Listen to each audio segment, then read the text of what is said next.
अस्सलाम वालेकुम वरहमतुल्लाहि वबरकातुहू। माशाअल्लाह माशाअल्लाह।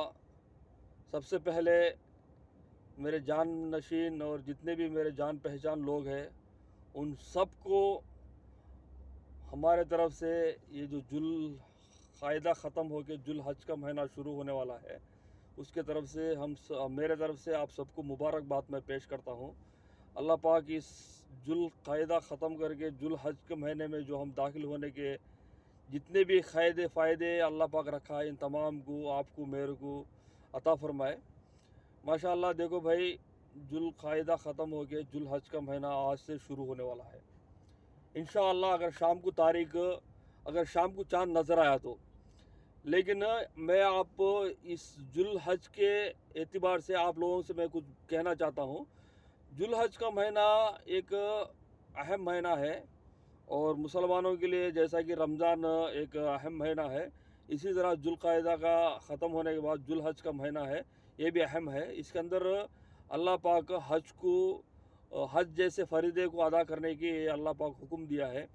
जो माल के एतबार से जो अल्लाह पाक जिसके पास खा पी के और जितने भी उनके पास ज़रूरतें हैं इन तमाम ज़रूरतों को पूरे करते हुए 52 तोला चांदी, यानी 52 तोला चांदी के मुराद आज के ज़माने के अंदर से 60-70 हज़ार या नहीं तो ज़्यादा बोले तो 80 हज़ार का रेट होगा।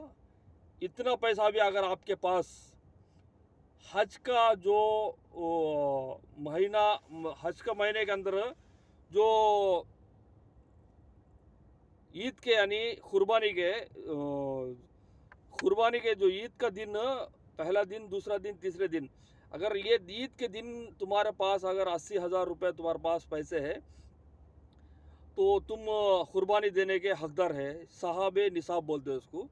अगर तुम साहबे निसाब हो, तुम्हारे पास सोना हो या नहीं तो जायदाद हो या नहीं तो तुम्हारे पास बैंक बैलेंस हो, जो भी तरीके से अगर किसी भी तरीके से तुम्हारे जितने भी अखराजात हैं इन तमाम को पूरे करते हुए अगर तुम्हारे पास 52 तोला चांदी के मिकदार तुम्हारे पास पैसा हो तो आप साहब निसाब है। अब अगर किसी के पास नहीं है वो बात अलग है। तो अगर आपके पास 52 तोला चांदी का जो मिकदार पैसा है, अगर वो पैसा आपके पास है तो आप साहब निसाब है, आपको कुर्बानी देना वो आपके ऊपर वाजिब है। और उसके एतबार से जो भी लोग इस दुनिया के अंदर जितने भी लोग कुर्बानी देने का इरादा रखते हैं तो उन लोगों के लिए थोड़े से अहम बातें हैं।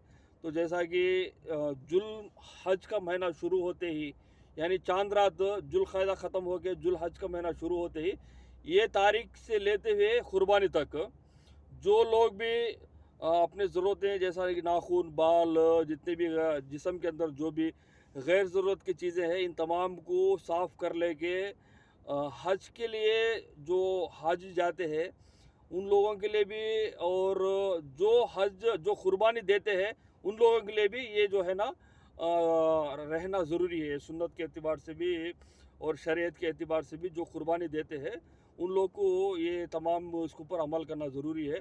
अगर कुर्बानी देने के साहब निसाब आप नहीं है फिर भी तुम्हारे पास ये अमल करने की वजह से अल्लाह पाक तुमको इसका अजर भी देगा, इसका फ़ायदा भी देगा, इसका सवाब भी देगा। बहरहाल जितने भी लोग ये वीडियो देखते हैं अगर जिसके पास भी साहब निसाब है वो कुर्बानी देने की कोशिश करे और जिसके पास भी माल दिया हुआ है अल्लाह पाक अपना जान माल वक्त में से निकाल कर हज जैसा अहम फरीज़ा जिसके ऊपर अल्लाह पाक हज फ़र्ज़ किया है वो फ़र्ज़ जैसा अहम फरीज़ा अदा करने की कोशिश करे।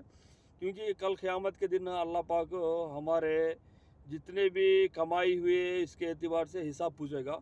कल क़यामत के दिन हम अल्लाह के पास जाएंगे तो अल्लाह पाक हम सबको जो दिया हुआ जान माल वक्त का इन तमाम चीज़ों का भी अल्लाह पाक हिसाब हमको पूछेंगे, वहाँ पकड़े जाएंगे। इसके लिए इससे बचने का अहम और आसान रास्ता तरीक़ा ये है कि अल्लाह के रास्ते में ख़र्चा करो, उसका अजर पर अल्लाह पाक तुम लोगों को दुनिया में भी देगा और अल्लाह पाक आखिरत में भी देगा। अल्लाह पाक हम सबको कहने सुनने से ज़्यादा अमल करने की तौफीक नसीब फरमाए। आज अगर शाम में जुल क़ायदा का महीना ख़त्म हो के चाँद नज़र आया तो जुल हज का महीना कल से तारीख शुरू होती है। आज शाम से जो है ना ये जितने भी गैर ज़रूरत की चीज़ें हैं इन तमाम को साफ़ कर लेंगे। साहब निसाब है तो अगर क़ुरबानी देने की इरादा रखते हैं तो भी, या नहीं है तो भी, अगर इन चीज़ों पर अमल करने से अल्लाह पाक सवाब देंगे। जज़ाकुमुल्लाहु खैरा। अस्सलामु अलैकुम वरहमतुल्लाहि वबरकातुहू।